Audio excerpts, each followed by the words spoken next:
Hello అండి, welcome to minds Monpa kitchen. ఇవాళ healthy recipe morning టిఫిన్లోకి మనము సొరకాయ అట్లు వేసుకుందాము. ఇక్కడ నేను లేతగా ఉండేది బాగా గింజ లేనటువంటి సొరకాయ ఒకటి తీసుకున్నాను. ఇప్పుడు మనం సొరకాయలను ఇలా చెక్కు తీసి తురిమి పెట్టుకోవాలి.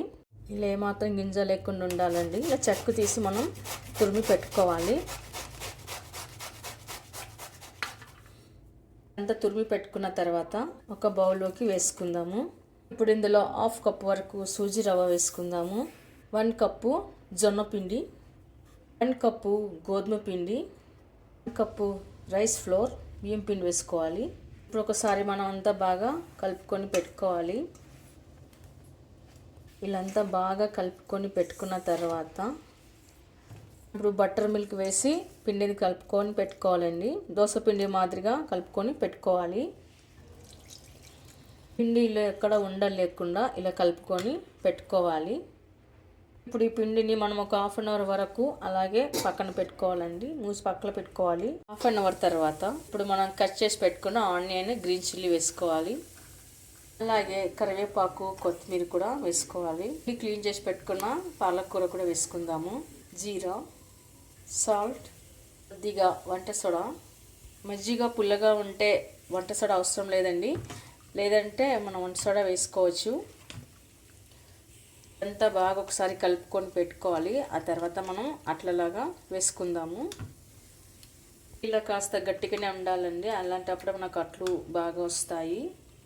ఇలా అంతా కలుపుకొని పెట్టుకున్న తర్వాత మనము చట్నీ చేసుకుందాము. ఇప్పుడు మనం చట్నీ కోసం పచ్చి కొబ్బరి తీసుకోవాలండి. ఇక్కడ నేను 1 కప్పు వరకు కొబ్బరి కట్ చేసి పెట్టుకున్నాను. ఇప్పుడు మనం కొబ్బరిని కాస్త వేయించుకోవాలండి. కొబ్బరి స్వీట్ ఉంటుంది కదా, ఇలా వేయించుకోవడం వల్ల స్వీట్ పోతుంది. ఇది దూరగా కాకుండా కొబ్బరిలో ఉన్న తేమ పోయే వరకు కాస్త వేయించుకొని పక్కన పెట్టుకుందాము. ఇలా వేయించుకోవడం వలన చట్నీ కూడా త్వరగా పాడవకుండా ఉంటుందండి. ఇప్పుడు మనం వేరే ప్లేట్లోకి తీసి పెట్టుకుందాము. ఇప్పుడు మనం అదే కడాయిలో 4-5 పచ్చిమిర్చి వేసుకోవాలి. అలాగే 4 వెల్లుల్లి రెబ్బలు, చింతపండు, జీరా, కరివేపాకు ఇవన్నీ 1 నిమిషం పాటు వేపుకోవాలండి. ఇలా వేయించుకున్న తర్వాత ఇప్పుడు మనం అన్ని మిక్సీ పట్టి పెట్టుకోవాలి. ఇప్పుడు మనం మిక్సీ జార్లోకి పచ్చి కొబ్బరి వేసుకుందాము. అలాగే వేయించి పెట్టుకున్న గ్రీన్ చిల్లీ కూడా వేసుకోవాలి. అలాగే క్లీన్ చేసి కడిగి పెట్టుకున్న కొత్తిమీర కూడా వేసుకోవాలి. కొద్దిగా సాల్ట్ కూడా వేసుకుందాము. ఇప్పుడు కాస్త తగినంత వాటర్ వేసుకుందాము. ఇలా కాస్త బరకగా తిరిగిన తర్వాత 2 స్పూన్స్లో పుట్నాల పొడి వేసుకోవాలి. దగ్గర పుట్నాలు ఉంటే అలానే డైరెక్ట్ వేసుకోండి, నేను ఇక్కడ పొడి చేసి వేసుకుంటున్నాను. మరి కాస్త వాటర్ వేసుకుందాము. ఇలా అంతా ఫైన్గా గ్రైండ్ చేసి పెట్టుకున్న తర్వాత ఒక బౌల్లో తీసి పెట్టుకుందాము. తర్వాత తాలింపు వేసుకుందాము.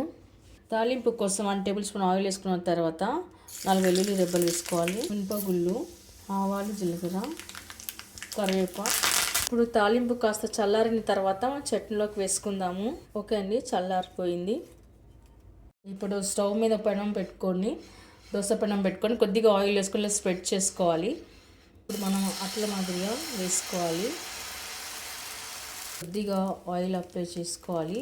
మనం ఉత్తప్పాలు ఎలా వేసుకుంటామో అలానే వేసుకోవాలండి.